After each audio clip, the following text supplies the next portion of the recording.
сәлеметсіздер ме? Бүгінгі тақырыбымыз эволюциялық ілімнің қалыптасуының алғы шарттары мен негізгі ережелері. Бұл жерде бізде қарастыратын сұрақтар: эволюциялық ілімнің қалыптасуына ықпал ететін алғы шарттар, эволюциялық ілімнің негізгі ережелері, эволюцияның маңызы. Эволюциялық ілім тірі табиғаттың өзгеріп, дамып отыратынын түсіндіретін биологияның негізгі саласы болып табылады. Бұл ілім арқылы организмдердің ортақ тектен тарайтыны және уақыт өте жаңа түрлердің пайда болатынын дәлелденген.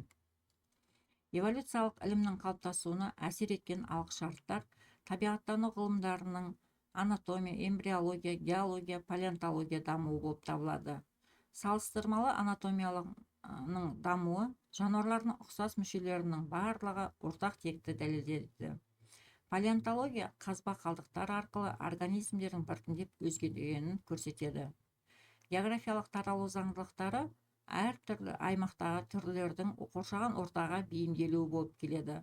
Жасуша теориясы барлық тірі ағзалардың құрылымдық негізі ортақ екенін көрсетеді.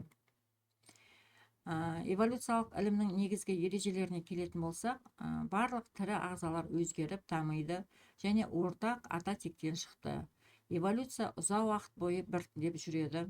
Табиғи сұрыпталуы дамудың басты қозғаушы күші. Тіршілік үшін күресте бейімделген даралар ғана сақталып, ұрпақ береді.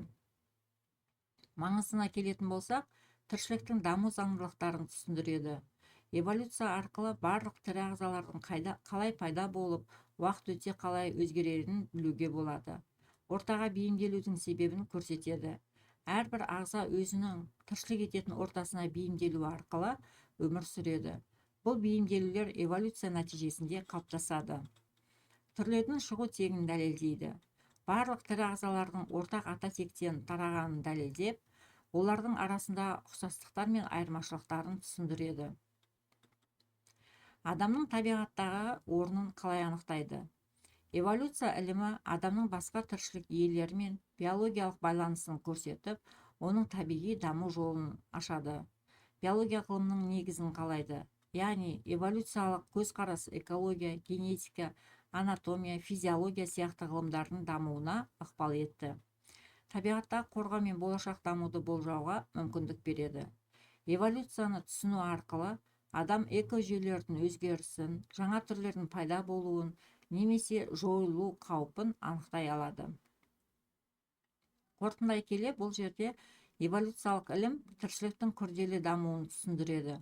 Оның арқасында адамзат табиғаттағы өзгерістердің кездейсоқ емес, заңды және үздіксіз процесс екенін білді. Эволюция өмірдің дамуы мен көп түрлілігінің басты себебі болып табылады. Тыңдағандарыңызға рахмет, сау болыңыздар.